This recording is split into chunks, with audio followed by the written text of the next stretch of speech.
बातमी मान्सून संदर्भात। मुंबईसह नवी मुंबईत रात्रभर पाऊस बरसलेला आहे। बेलापूर आणि दिघा परिसरात संततधार सुरू आहे, त्यामुळे गारठा निर्माण झालेला आहे। काहीसा उकाड्यापासून दिलासा मिळाल्याचं पाहायला मिळत आहे।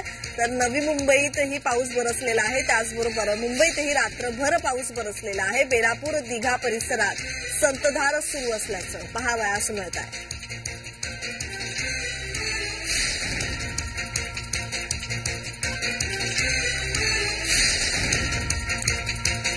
तर या संदर्भात अधिकची माहिती देत आहेत आमचे प्रतिनिधी मनोज दयाळकर। मनोज, मुंबईसह नवी मुंबईत रात्रभर पाऊस बरसलेला आहे, या संदर्भात अधिकची माहिती।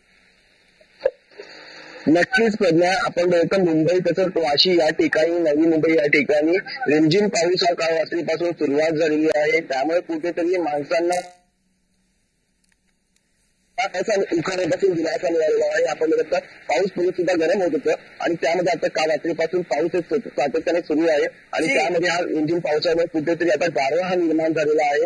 आणि आपण बघतो या पावसामुळे काही म्हणजे आपण बघतो दादर असेल, नवी मुंबई असेल, तसंच बेलापूर असेल, अंधेरी असेल, या ठिकाणी हे रिमझिम पावसाला सुरुवात झालेली आहे। काल रात्रीपासून हा पाऊस पडत आहे आणि आपण बघतो या पावसामुळे सकाळी जाणाऱ्या चाकरमान्यांची देखील तारांबळ उडालेली आहे। आणि बघितलं तर सर्वत्र ठिकाणी आपण बघतो पाण्यामुळे चिखल देखील झालेला आहे आणि आपण बघतो ठाणे, रायगड, रत्नागिरी, पुणे, मराठवाडा, विदर्भ तसंच या भागामध्ये तुरळक पाऊस पडण्याची हवामान खात्याकडून अंदाज हा वर्तवला जात आहे। आणि आपण बघितलं या पावसामुळे कुठेतरी गारवा हा निर्माण झालाय। नागरिक हे आनंदित आहेत आणि आपण बघतो आज रविवार आहे आणि हा असाच पाऊस पडल्यामुळे नागरिक रविवार असल्यामुळे बाहेर फिरायला जात असतात। तसंच आपण बघतो चौपाटीवर देखील आता गर्दी होऊ शकते। धन्यवाद मनोज, तुम्ही दिलेल्या माहितीसाठी।